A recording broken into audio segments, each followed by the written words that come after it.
Olá, é uma grande alegria para mim estar aqui com vocês, conversando sobre esse assunto que é tão polêmico, tão controverso, mas ao mesmo tempo tão importante para nós que lidamos com o direito, que é o sistema recursal no novo Código de Processo Civil, Código de Processo Civil de 2015, que está em vigor entre nós desde março de 2016. O meu nome é José Miguel Garcia Medina, eu sou professor de Direito Processual Civil na Universidade Paranaense, na Universidade Estadual de Maringá, aqui no estado do Paraná.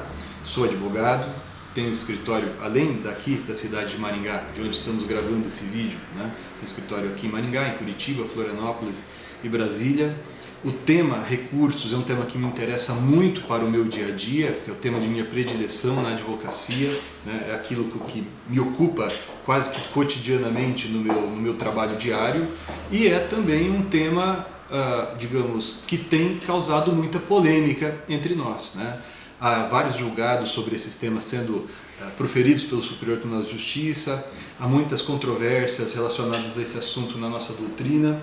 Então, eu aceito com muita alegria esse convite que me foi formulado pelo pessoal do Grupo CERF para poder trabalhar com vocês esse assunto e poder compartilhar com vocês um pouco da minha experiência, daquilo que eu passei quando estive na comissão que fez o anteprojeto do novo Código de Processo Civil, né, para que, de alguma maneira, eu espero poder contribuir com a compreensão desse tema por vocês aí que estão nos assistindo no Brasil inteiro.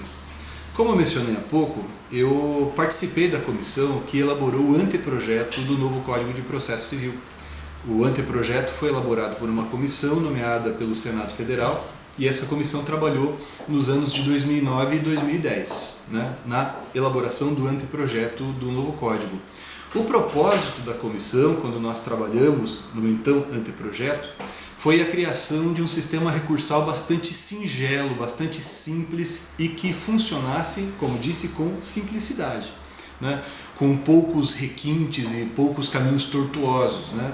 Algo que era foi objeto de nossa preocupação naquele contexto foi a formulação de soluções que deixassem de lado ou que ultrapassassem aquilo que se convencionou chamar de jurisprudência defensiva, né? Ou seja, aqueles mecanismos criados pela jurisprudência, sobretudo dos tribunais superiores, com o propósito de se criar daí, então, um obstáculo, ou criarem-se obstáculos à subida de recursos para esses tribunais, né? Então, havia vários mecanismos, várias criações do nada de ativismo judicial com o intuito de criar surpresa para as partes para que elas tivessem os seus recursos não admitidos ou não fossem conhecidos, sequer subissem para os tribunais superiores. O anteprojeto foi elaborado, foi entregue ao Senado Federal em 2010, né? E muito daquilo que foi por nós proposto quando nós elaboramos o anteprojeto acabou sendo modificado, né? Então houve várias mudanças importantes, nós vamos tratar daquelas que eu considero mais impactantes aqui, né?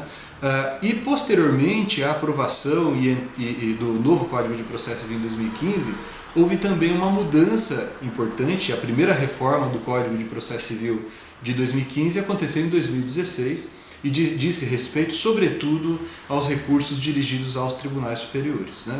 Então eu quero compartilhar com vocês aqui nesse período, nesse pouco espaço de tempo que a gente vai ter juntos, um pouco dessa nossa experiência, falando um pouco daquilo que foi o passado do hoje novo Código de Processo Civil e aquilo que nós estamos experimentando, seja na doutrina, seja o nosso dia a dia do foro hoje, né? Que dificuldades nós temos enfrentado e que soluções nós podemos propor e o que esperamos que pode vir a ser aí, então, o futuro do novo Código de Processo Civil, pelo menos nesse ambiente dedicado ao novo sistema recursal. Bom, em primeiro lugar, eu gostaria de comentar com vocês que o novo Código de Processo Civil e aquilo que nos interessa, o modelo de recursos no novo Código de Processo Civil, só pode ser compreendido se nós levarmos em consideração algumas premissas, né? Alguns desses pontos alcançam desde aquilo que nós chamamos de teoria geral dos recursos. Eu queria destacar, claro que numa exposição dessa natureza a gente não teria condições de falar de tudo, né? para estudar todos os recursos, cada um dos recursos, todos os procedimentos, a gente precisaria de várias horas aula, né? Mas o convite que me foi formulado foi que nesse espaço de tempo bastante singelo a gente conseguisse traçar o perfil daquilo que é mais relevante nesse novo sistema recursal. O primeiro ponto que eu gostaria de falar com vocês tem a ver com aquilo que se convencionou chamar na doutrina de juízos de admissibilidade e juízo de mérito do recurso, né? Eu gosto de começar as minhas palestras, exposições relacionadas a esse assunto a partir desse tema, porque aqui de cara nós já percebemos que houve uma mudança em toda a estrutura do sistema recursal. Ora, quando nós falamos em juízo de admissibilidade, nós estamos falando do exame dos requisitos dos recursos, ou seja, aquilo que é necessário que um recurso apresente para que ele seja conhecido, né? A falta de algum dos requisitos de admissibilidade do recurso gera ou conduz ao não conhecimento do recurso, né?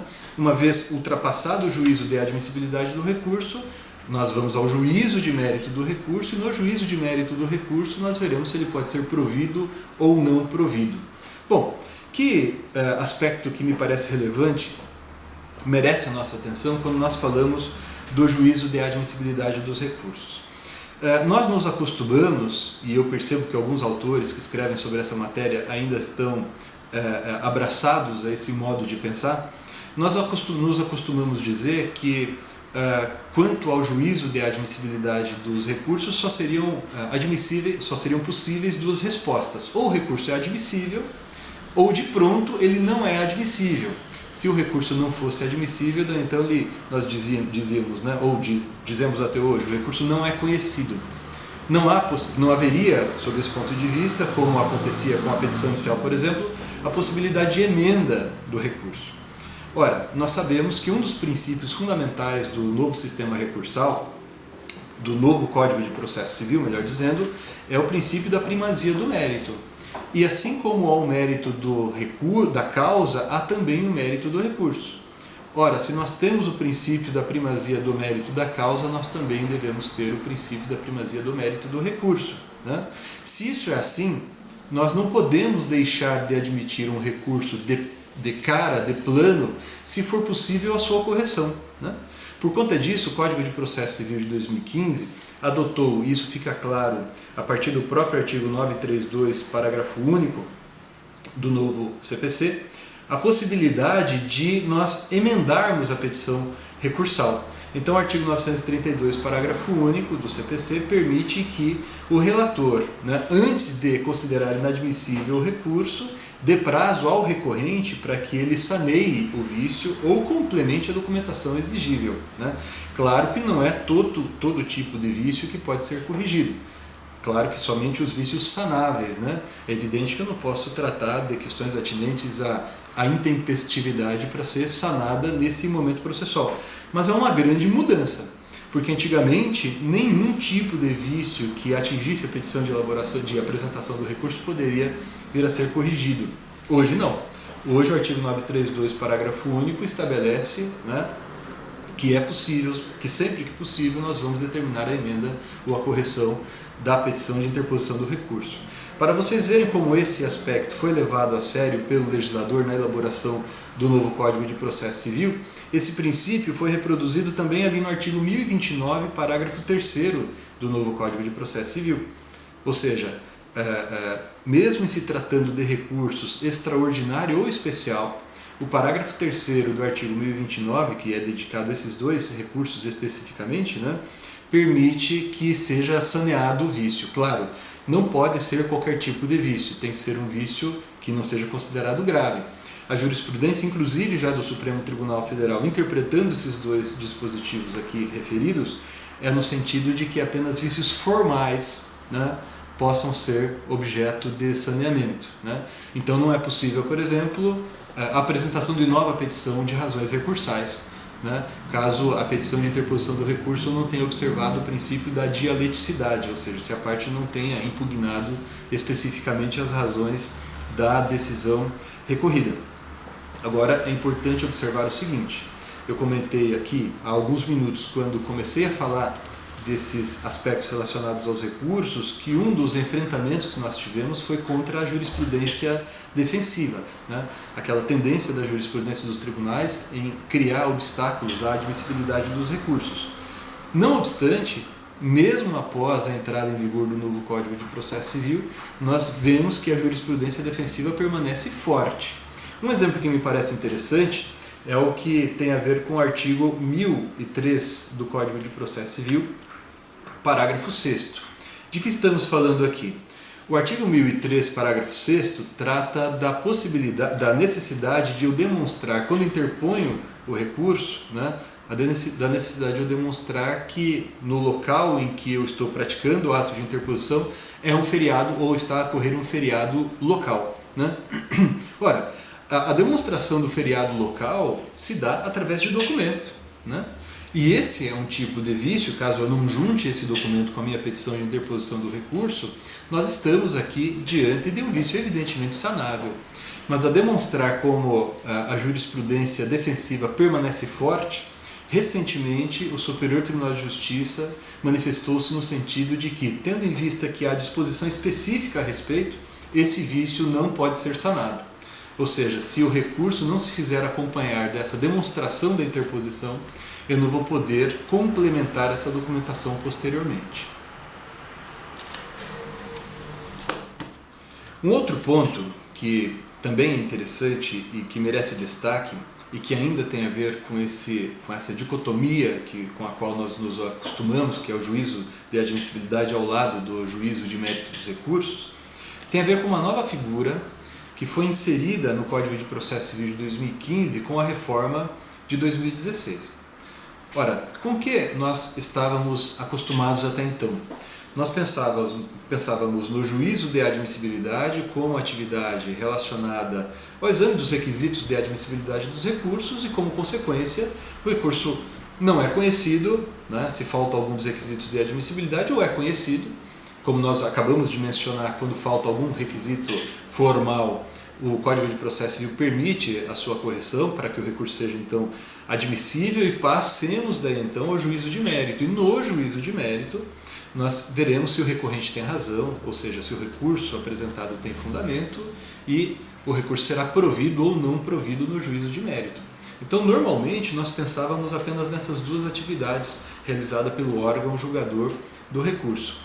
Com o Código de Processo Civil de 2015, a tendência é que isso fosse mantida, mas logo após a apresentação, a sanção do novo Código de Processo Civil, ele passou por uma reforma, e uma significativa, aliás, reforma, sobretudo no que diz respeito aos recursos dirigidos aos tribunais superiores, com a alteração da Lei 13.256 de 2016. Né? Essa disposição legal, essa lei de 2016, alterou vários artigos do Código de Processo Civil de 2015, mas dentre os artigos que merecem aqui a nossa atenção, foi modificado o artigo 1030. Né? De que trata o artigo 1030 do Código de Processo Civil? Trata da atividade realizada pelo presidente ou pelo presidente do tribunal local quando este recebe o recurso extraordinário ou o recurso especial ou ambos os recursos conforme o caso. Né? Antes da reforma de 2016, o Código de Processo Civil de 2015 estabelecia que o presidente ou vice-presidente do Tribunal de Justiça Estadual, por exemplo, ou Tribunal Regional Federal, recebesse a petição de recurso, não realizasse nenhum tipo de juízo de admissibilidade e, de imediato, ele enviaria o recurso para o Tribunal Superior. Né? Esse era o modelo do Código de Processo Civil de 2015, o modelo original do Código de Processo Civil de 2015. Com a reforma de 2016, isso foi modificado. Nós restabelecemos a competência do juízo para a realização do juízo de admissibilidade pela presidência ou vice-presidência do tribunal local. Então, o presidente do tribunal local passou a verificar, por exemplo, se está presente ou não pré-questionamento, se o recurso é tempestivo, se estão presentes outros requisitos. Mas, além desse juízo de admissibilidade, um outro mecanismo foi aqui inserido, que é a atividade consistente em negar seguimento ao recurso. né? O artigo 1030 do Código de Processo Civil, no inciso 1º, estabelece que a presidência ou vice-presidência do tribunal local negará seguimento, ou seja, não se diz na lei não vai admitir o recurso, se diz na lei negará seguimento ao recurso, por exemplo, quando interposto contra uma decisão do tribunal local que esteja em conformidade com a tese firmada no julgamento de um recurso especial repetitivo, por exemplo, né? E assim também quando o recurso tiver sido interposto contra uma decisão proferida pelo tribunal local, quando essa decisão estiver em conformidade com a tese firmada no julgamento de um recurso extraordinário com repercussão geral.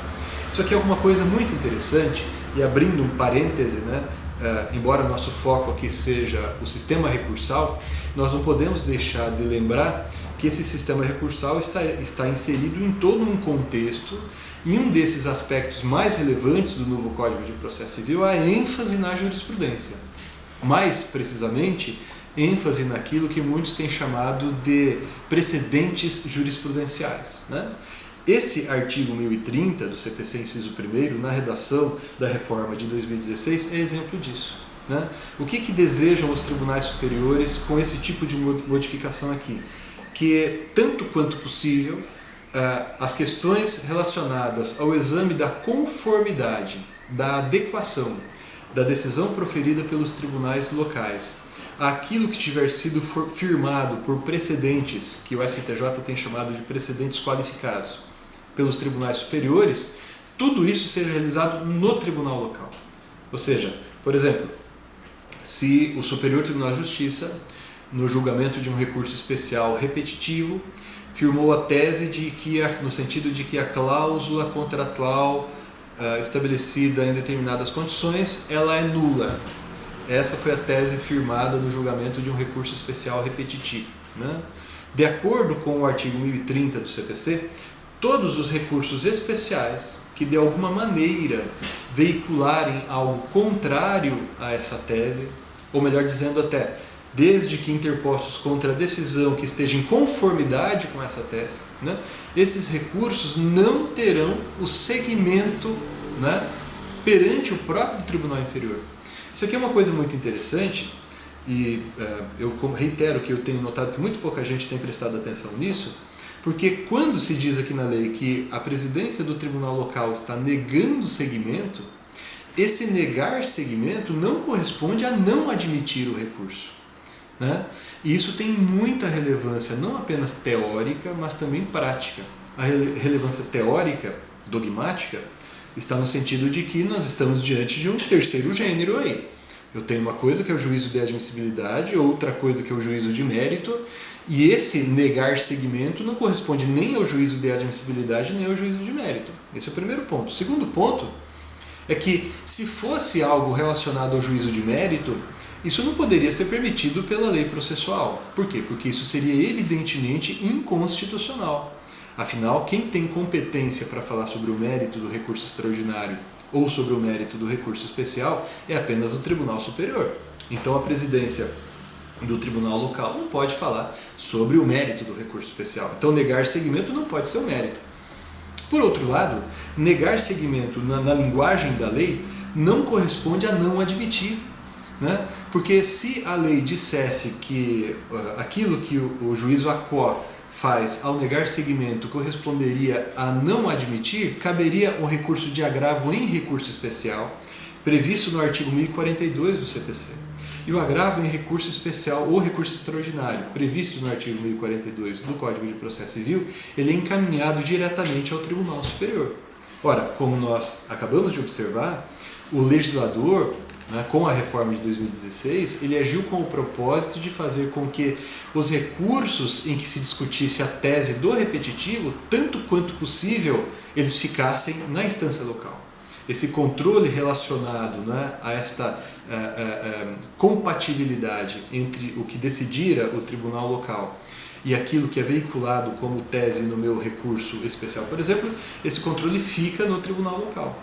A presidência do tribunal local, inclusive tem outro inciso aqui no próprio artigo 1030, ela vai verificar se a decisão proferida pelo tribunal local, né, a decisão impugnada pelo recurso especial, né, a decisão não é compatível com a tese firmada no recurso especial julgado como repetitivo, daí a presidência devolve o recurso para a turma ou câmara do tribunal local para que ele reconsidere a decisão, né? Então percebam vocês como essa mudança que aconteceu aqui no artigo 1030, ela de fato teve como finalidade segurar todos os processos que de alguma maneira se relacionam com a tese firmada no julgamento de um recurso especial repetitivo, no recurso extraordinário repetitivo ou num recurso extraordinário julgado com repercussão geral reconhecida. Esses recursos não subam para os tribunais superiores. Esses recursos permaneçam na instância local. E isso, embora tenha sido uma solução engenhosa concebida pelo legislador, né, isso cria problemas, cria obstáculos, né? O que fazer, então, no caso, e esse é um problema que nós temos que resolver, o que fazer, então, no caso em que, por exemplo, o presidente do tribunal local aplica a tese firmada num precedente indevidamente? O que é que eu faço contra essa decisão proferida pela presidência do tribunal local? Que soluções nós podemos propor a esse respeito? O problema, eu estava olhando aqui no código, né? O problema que nós temos em relação a essa disposição é que o código no artigo 1030 o código no artigo 1030, parágrafo 2º, estabeleceu o seguinte, que da decisão proferida com fundamento nos incisos 1 e 3, ou primeiro e terceiro, né? E a do inciso 1º é aquela que diz a negativa de seguimento do recurso extraordinário ou do recurso especial. Contra essa decisão caberá agravo interno com base no artigo 1021. Veja, então não cabe agravo direto para o Tribunal Superior nos casos em que a presidência do tribunal local fez esse exame de compatibilidade, né, entre a tese do repetitivo, por exemplo, e aquilo que é objeto do recurso especial. A parte prejudicada vai ter que se valer de um agravo interno contra a decisão da presidência ou vice-presidência do tribunal local. E esse agravo interno é julgado pelo órgão colegiado indicado no regimento interno do tribunal. Então, dependendo do tribunal, estamos assistindo amigos aí do Brasil inteiro, nós temos que verificar cada um dos tribunais em cada um dos tribunais o que dispõe o respectivo regimento interno. É o pleno, é o órgão especial, né, ou outro órgão de outra natureza que vai julgar esse agravo interno contra a decisão do presidente, teremos que ver isso. Mas isso não resolve o nosso problema. Por quê? Na verdade, cria outro problema. Ou seja, qual o recurso cabível contra o acórdão que julgar esse agravo interno? Porque notem bem, nós não estamos aqui diante de um acórdão proferido por uma turma ou câmara que julgou o agravo interno interposto contra a decisão do relator. O artigo 1021 do CPC trata do agravo interno, ele tratava na redação original do Código de 2015 do agravo interno cabível contra a decisão do relator que não conhecesse ou conhecesse, mas negasse provimento ou desse provimento monocraticamente. É um recurso de apelação, por exemplo. Então ele foi criado para isso, né? Mas com a reforma de 2016, deu-se uma maior abrangência a esse agravo interno. Então agora, né, admite-se esse agravo interno também contra a decisão da presidência do tribunal local e vai ser julgado pelo órgão colegiado indicado pelo regimento interno do tribunal. Normalmente é o órgão de composição maior, né, ou daqueles que têm uma composição mais ampla do tribunal. E o que é que eu posso fazer contra este acórdão? Então imagine, por exemplo, eu entrei com um recurso especial, né, contrariando um acórdão proferido pela primeira Câmara Civil do Tribunal de Justiça, sei lá, de São Paulo, né? A presidência ou vice-presidência do Tribunal de Justiça de São Paulo recebe o meu recurso especial, mas nega seguimento, dizendo que eu, no meu recurso especial, eu estou contrariando a tese de um repetitivo. Contra essa decisão monocrática, caberá agravo interno, que vai ser julgado pelo órgão determinado pelo regimento do tribunal. Este órgão colegiado, o pleno, por exemplo, depende do tribunal, nega provimento ao meu agravo interno dizendo que de fato eu estou discutindo, né, ou estou tentando contrariar a tese. Quando na verdade, por exemplo, eu estou querendo dizer que a tese não se aplica ao meu caso, ou estou querendo dizer que aquela tese está superada, né, aquilo que o pessoal que gosta do estudo do sistema de precedentes fala em superação do precedente, ou de extinção do precedente para o caso concreto e assim sucessivamente. Qual o remédio cabível?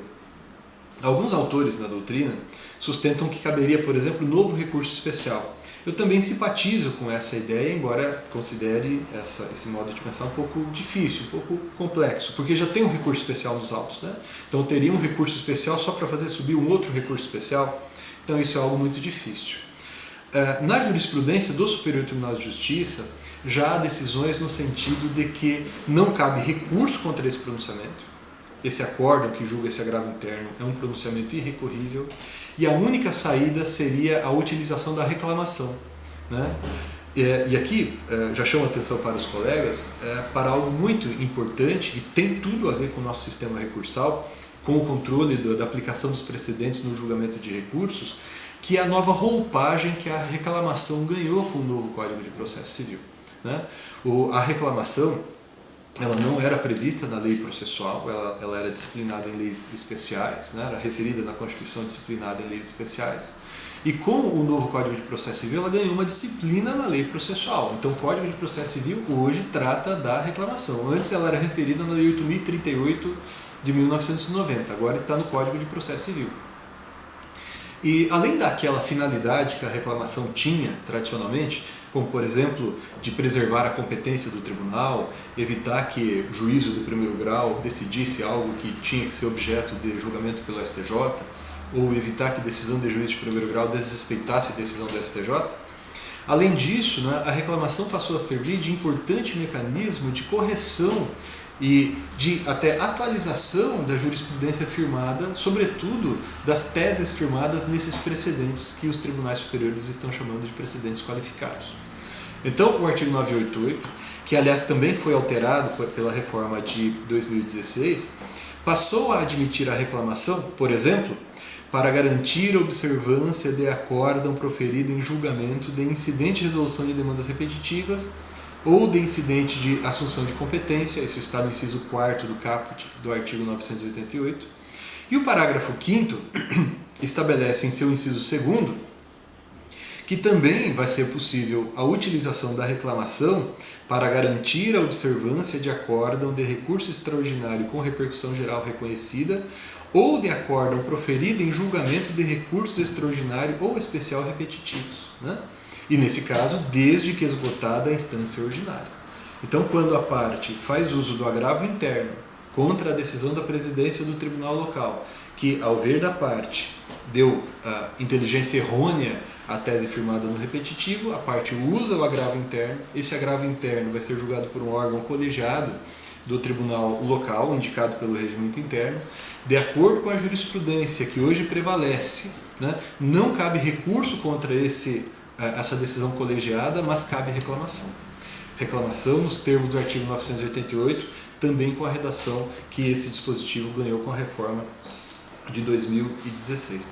Então percebam vocês, até aqui a gente está discutindo aspectos que têm a ver mais com aquilo que nós costumamos chamar de teoria geral dos recursos, mas aqui a gente já está tratando de algo que é uma mudança, é quase que uma ruptura radical com o modelo que nós tínhamos anteriormente. O terceiro ponto que eu deixei para tratar aqui em relação, que diz respeito a essa teoria geral dos recursos, e que a meu ver também é indispensável para que nós possamos compreender adequadamente esse novo sistema recursal, né, tem a ver com o juízo de mérito dos recursos, né? No juízo de mérito, quando nós falamos no exame do mérito do recurso, nós já ultrapassamos o juízo de admissibilidade, estamos falando daí então na possibilidade de dar-se provimento ao recurso para se anular a decisão recorrida ou para se reformar a decisão recorrida. Normalmente nós pensávamos que as coisas eram apenas assim, mas também nesse ponto o Código de Processo Civil deu um grande salto. Vamos encontrar aqui o que diz o artigo 1013 do CPC. O artigo 1013 do Código de Processo Civil trata do juízo de mérito do recurso de apelação. ele trata do efeito devolutivo e do efeito translativo do recurso de apelação. E aqui houve uma mudança importantíssima, muito interessante, porque normalmente, quando nós falamos do juízo de mérito dos recursos em geral, a gente pensa apenas naquelas atividades que eu mencionei há pouco. Se eu indico um vício de atividade no recurso, né, eu digo, por exemplo, que a decisão não é fundamentada, que não foi observado o contraditório em primeiro grau de jurisdição, o que é que eu peço normalmente? Eu peço que se dê provimento à apelação para que se anule a sentença apelada e outra sentença seja proferida em seu lugar, né? Isso é o que acontece normalmente. E quando eu digo que é um vício de juízo, eu peço que se dê provimento à apelação para que se reforme a sentença apelada, né? É isso o que acontece normalmente no juízo de mérito do recurso, e foi isso que nós aprendemos em relação aos recursos no modelo do Código de 73. Mas também aqui, o modelo implantado pelo Código de Processo Civil de 2015 trouxe uma inovação bastante importante, uma inovação bastante impactante. Porque além de se poder anular, além de se poder reformar, né, no juízo de mérito do recurso, no caso da apelação, mas isso vale para agravo de instrumento, como pode valer também para outros recursos, né, o tribunal, ao julgar a apelação, ele poderá também integrar a sentença apelada. Vejam o que diz o artigo 1013 do Código de Processo Civil, no seu parágrafo 3º, e não vamos aqui, para não nos alongarmos muito, examinar todos os incisos, mas o parágrafo 3º, nos seus incisos 3º e 4º, trata de duas situações que merecem aqui a nossa análise, né? Bom, a apelação devolverá ao tribunal conhecimento da matéria impugnada, e o parágrafo 3º diz que se o processo estiver em condições de imediato julgamento, que é aquilo que muita gente chama de causa madura, prossegue a lei, o tribunal deve decidir desde logo o mérito quando, dois pontos, inciso 3º, constatar omissão no exame de um dos pedidos. Então vejam só, é o caso da sentença infrapetita, né?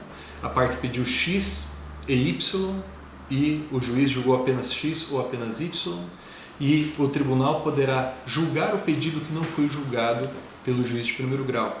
E ainda, no caso do inciso 4º, quando o tribunal reconhecer que houve vício de atividade por falta de fundamentação e decretar a nulidade da sentença.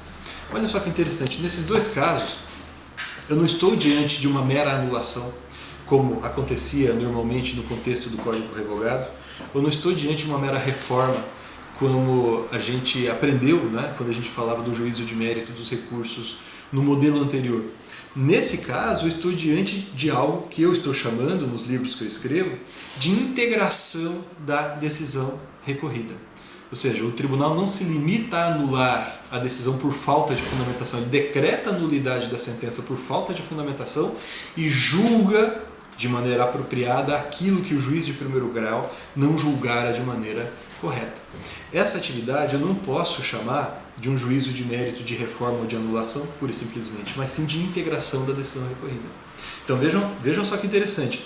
Essas mudanças que a gente mencionou até agora, embora analisadas sob o prisma da assim chamada teoria geral dos recursos, alcançam todo o modelo recursal.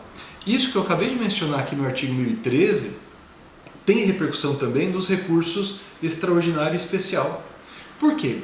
O artigo 1025 do Código de Processo Civil trata daquilo que nós chamamos de pré-questionamento, né? Pré-questionamento é um dos requisitos dos recursos extraordinário e especial estabelecido pela Constituição, que consiste na existência, na decisão recorrida, de exame do tema de direito constitucional ou de exame do tema de direito federal, né? Então eu digo que a questão foi pré-questionada quando tiver sido analisada pela decisão a ser impugnada pelo recurso especial, por exemplo, né? No entanto, e é bastante comum isso acontecer, a parte suscita a violação a uma lei federal nas razões de apelação, por exemplo, a parte, a despeito de a parte ter feito isso, o tribunal local não examina a questão, a parte entra com embargos de declaração, que muitos chamam de embargos de declaração pré-questionadores, para que essa questão daí então seja examinada pelo acórdão proferido pelo tribunal local, e o tribunal local ainda assim mantém-se omisso. Como nós sabemos, a jurisprudência dos tribunais superiores era polêmica quanto a esse ponto. o Superior Tribunal de Justiça era no sentido de que não se admitia o pré-questionamento ficto, e o Supremo Tribunal Federal admitia o pré-questionamento ficto. O que é o pré-questionamento ficto?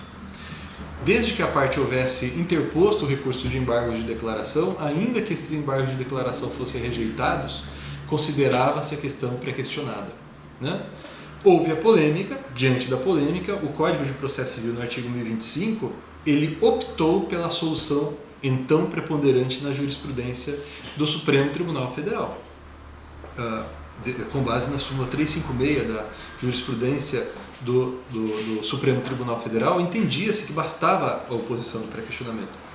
Eu, pessoalmente, nos trabalhos que eu estou escrevendo mais recentemente, eu entendo que esse modo de pensar não é absolutamente constitucional, mas, de todo modo, vamos admitir aí como válido esse artigo 1025, o fato é que houve aqui uma ficção legal. A lei presume que a questão foi examinada e foi rejeitada para fins de viabilizar a interposição de recurso especial pela parte, né? O que a parte deve fazer nesse caso? Ela vai ter que entrar depois de opor os embargos de declaração, considerando que houve a omissão no julgado, né?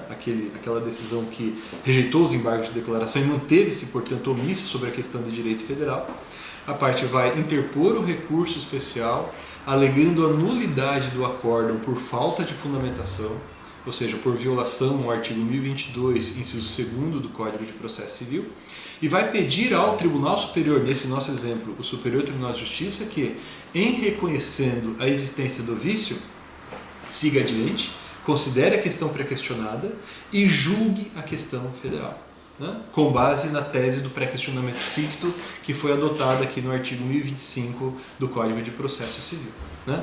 Então percebam que o juízo de mérito, e isso acaba valendo com base no artigo 1025 também para os recursos extraordinário especial, o juízo de mérito dos recursos é muito mais diferente, é mais abrangente, melhor dizendo, do que era no contexto do Código de 1973, né? De agora em diante eu quero examinar com vocês aspectos mais pontuais, e eu separei alguns que eu considero mais relevantes e mais controversos em relação a cada um dos recursos em espécie. Vamos começar aqui com o problema atinente ao cabimento do recurso de apelação e ao recurso de agravo de instrumento. O primeiro ponto que eu queria destacar com vocês, e eu destaquei alguns aqui, em relação aos recursos em espécie, é algo que eu tenho certeza é objeto da preocupação de praticamente todo mundo que está nos acompanhando aqui nesse encontro, diz respeito à recorribilidade das decisões proferidas em primeiro grau da jurisdição, né? Então, deixamos de fora o despacho, que não é um pronunciamento judicial, que não é considerado decisão, não é considerado recorrível pelo Código de Processo Civil. O nosso problema, nosso foco de atenção nesses minutinhos agora, diz respeito ao cabimento do recurso de apelação e do recurso de agravo, mais precisamente do recurso de agravo de instrumento.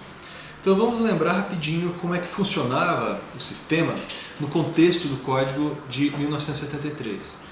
De acordo com o Código de 73, cabia apelação contra sentenças e cabia recurso de agravo contra decisões interlocutórias. Esse agravo poderia ser, como regra, de acordo com a lei, pelo menos agravo retido, né? E se houvesse algum tipo de necessidade de exame de imediato, agravo de instrumento. Nós sabemos que na prática todo mundo usava o recurso de agravo de instrumento. O pessoal não usava o recurso de agravo retido de cara, são situações muito raras, né?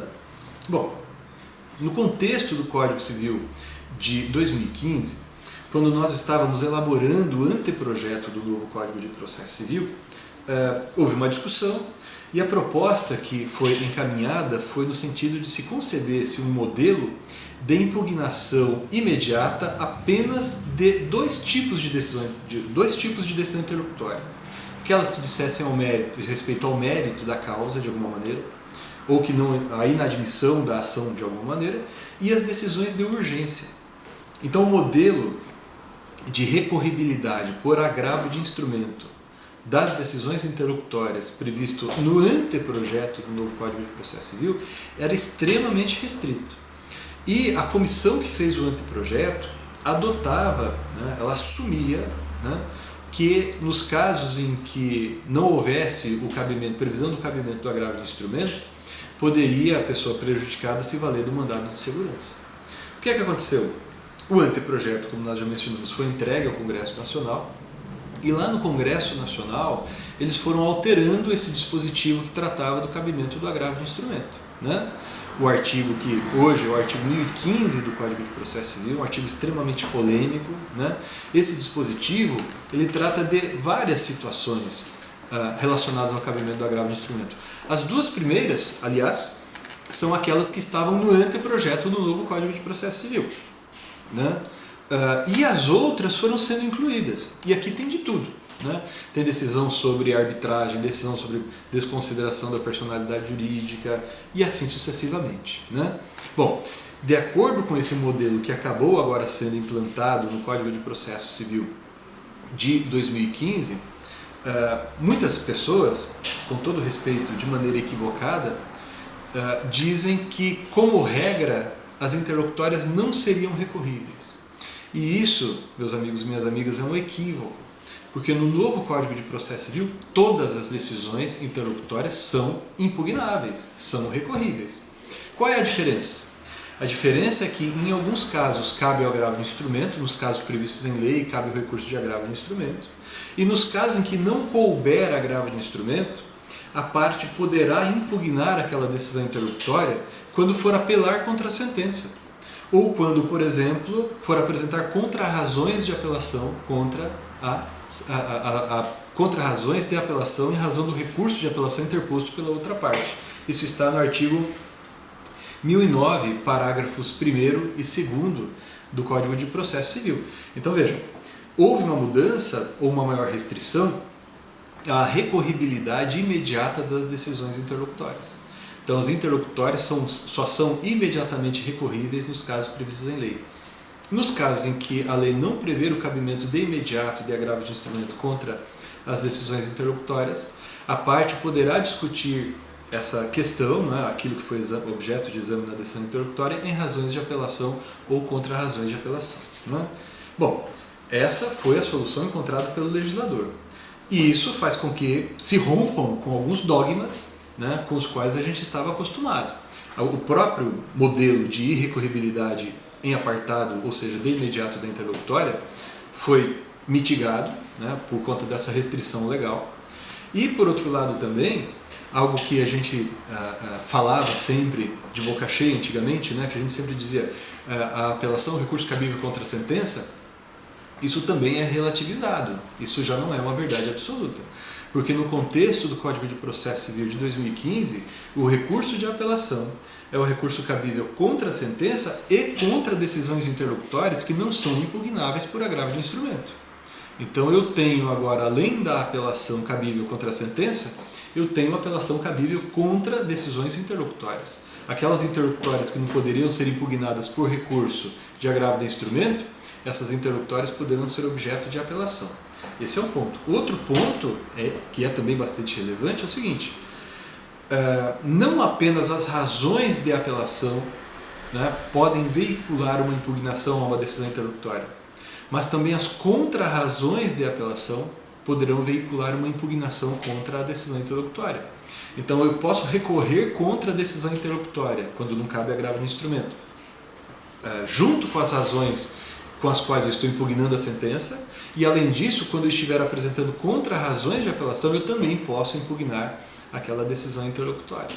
Então percebam como mudou totalmente o modelo de recorribilidade de decisão interlocutória e de sentença no contexto do Código de 2015.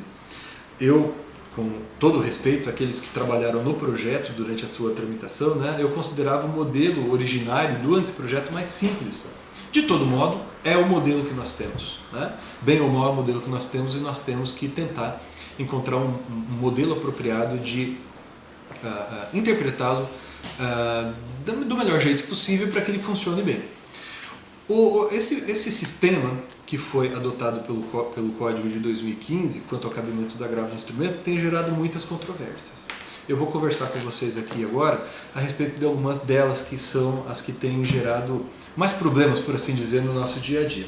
A primeira delas, que me interessa aqui, tem a ver com o seguinte: o rol do artigo 1015 do Código de Processo Civil é um rol taxativo ou um rol exemplificativo?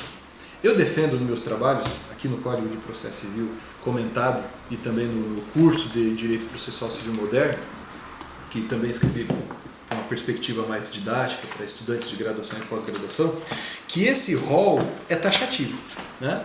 O legislador é claro no final do artigo 1015, no sentido de que só cabe agravo de instrumento nas hipóteses previstas em lei, seja no próprio Código, seja em outra legislação. Então, o rol, a meu ver, é um rol taxativo. Não é a orientação pacífica, nem na doutrina, nem na jurisprudência, né?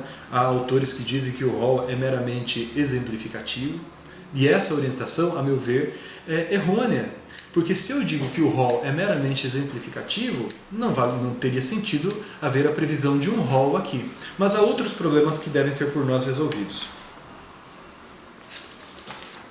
Então veja, não me parece apropriado sustentar que o rol previsto no artigo 1015 é um rol meramente exemplificativo, porque senão não haveria sentido em se prever um rol de hipótese de cabimento do agravo de instrumento. Outros autores, e há também essa orientação na jurisprudência, têm se manifestado no sentido de que o rol, embora ele seja taxativo, ele merece interpretação extensiva. O problema tem sido verificado, sobretudo em relação ao inciso 3º do artigo 1015. De que trata o inciso 3º do artigo 1015? Do cabimento do agravo de instrumento contra a decisão que rejeita a alegação da convenção de arbitragem. O que é que se diz na doutrina? Que assim como quando se rejeita a alegação de convenção de arbitragem, estaria o juiz tratando da competência do juízo estatal, né, em relação à competência do juízo arbitral, né?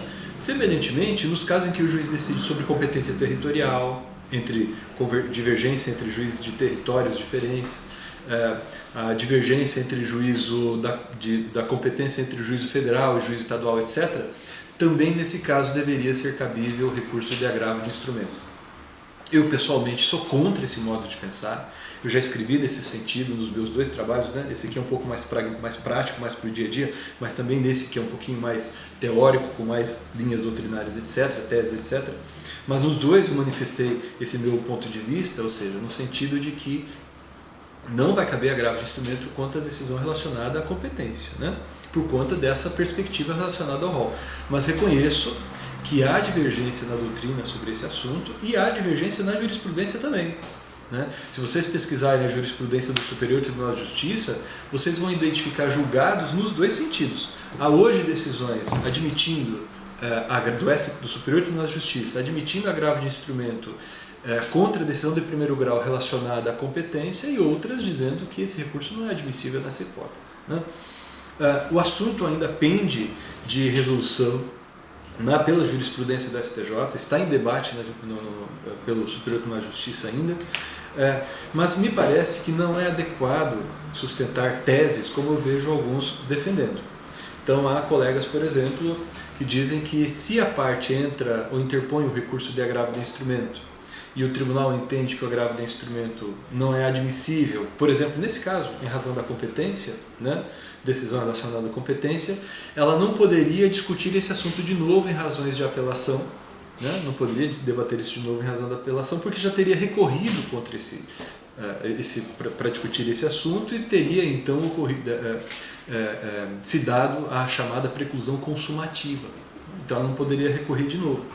Outros ainda dizem que se entender que é cabível o recurso no caso, se a parte não interpuser o agravo de instrumento, não vai poder depois discutir essa questão em razões ou contra-razões de apelação. Então me parece, e eu escrevo isso e defendo isso em palestras, em estudos, pareceres que tenho emitido a esse respeito, que sobretudo nesse momento de alta controvérsia que há sobre a inteligência e o alcance do artigo 1015 do Código de Processo Civil, né, é necessário que nós, tanto quanto possível, sejamos tolerantes, né? Admitamos aí a fungibilidade recursal, defendamos que não tenha ocorrido a preclusão em relação a esse tema, para que o assunto possa sim ser agitado, seja em agravo do instrumento, seja no recurso de apelação ou nas contra-razões de apelação.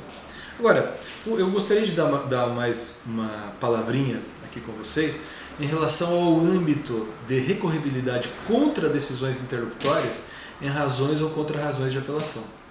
Porque o que é que vai acontecer em boa parte dos casos, e é muito provavelmente o que vai suceder na quase totalidade das situações. Imagine o seguinte problema. O juiz indefere uma prova que tenha sido requerida pela parte. De acordo com o rol do artigo 1015, não cabe agravo de instrumento contra a decisão que indefere prova. Pelo menos em princípio, não cabe o recurso. O que a parte vai fazer? Ela vai aguardar, de acordo com o artigo 1009, parágrafo 1º, porque não vai acontecer a preclusão, ela vai aguardar a prolação da sentença. Se a sentença lhe for desfavorável, daí então ela vai apelar contra a sentença e na apelação vai atacar tanto a sentença quanto aquela decisão interlocutória, que não pôde ser objeto de agravo de instrumento. Então isso é o que espera o legislador. Mas podem acontecer situações em que a parte, mesmo que ela seja vencedora, ela ainda assim tem interesse, né, em impugnar aquela decisão interlocutória. Nós tivemos em nosso escritório, há um tempo atrás, uma situação bastante interessante que muito provavelmente vai se reproduzir, vai se repetir, né, durante a vigência do Código de Processo Civil de 2015. Nós tínhamos uma audiência para ser realizada numa comarca lá no interior do estado do Paraná. Foi contratado um advogado para comparecer àquela audiência, né, audiência de conciliação, aquela do artigo 334 do CPC, e por um problema que o advogado teve, ele acabou não indo à audiência de conciliação. Olha só o que aconteceu. Não houve audiência de conciliação, houve o prazo para apresentação da contestação, nosso cliente contestou, venceu a ação, a sentença foi totalmente favorável a ele. No entanto, em razão da ausência do advogado da audiência de conciliação, o juiz fixou uma multa contra a parte, que é também prevista no artigo 334 do CPC.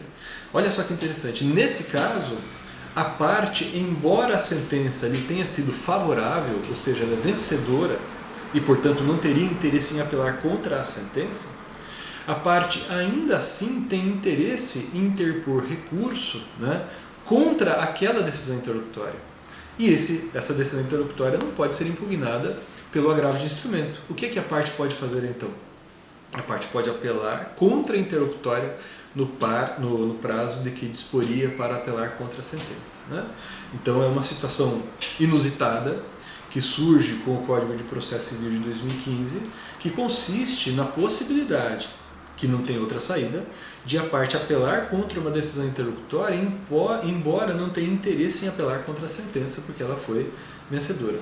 Bom, daí vocês perguntariam para mim, e aí, Medina, pode haver outras situações não previstas em lei e de não recorribilidade prevista na lei através de agravo de instrumento? E o que a parte pode fazer nas situações em que ela vai ser extremamente prejudicada e ela não pode aguardar o momento de interposição da apelação? Vejam, pessoal, eu tenho sustentado, e há na jurisprudência várias decisões nesse sentido, né, que cabe, no caso, a impetração do mandado de segurança. A lei do mandado de segurança, no artigo 5º, prevê isso, né, não é algo assim absolutamente incomum o cabimento de mandado de segurança contra decisões judiciais, né? Nesse caso, o agravo do instrumento, o mandado de segurança vai ser cabível, não porque a decisão é irrecorrível, porque nós já vimos que ela é recorrível, né, através do recurso de apelação ou contra razões de apelação, mas porque o recurso cabível é inadequado, é insuficiente, né? Ele não vai resolver o problema da parte, né? Imaginem, por exemplo, uma situação em que a parte pediu, né, que a ação tramitasse em segredo de justiça e o juiz indefere o requerimento. Não vai fazer sentido para a parte aguardar a prolação da sentença para ali discutir aquela decisão interlocutória. Imagine um caso em que o juiz defere a quebra do sigilo bancário da parte no curso da fase instrutória de uma ação de conhecimento. Ora, se você também é uma hipótese em que a lei não previu o cabimento do agravo de instrumento. Não faz sentido fazer com que a parte aguarde a prolação da sentença. Então, nesse caso, vai ter que ser admissível o mandado de segurança contra ato judicial. Eu gostaria de passar agora aqui com vocês, debater mais um outro assunto, agora relacionado ao cabimento dos embargos de declaração. Vamos lá. Bom, pois bem, estava olhando aqui no livro, né?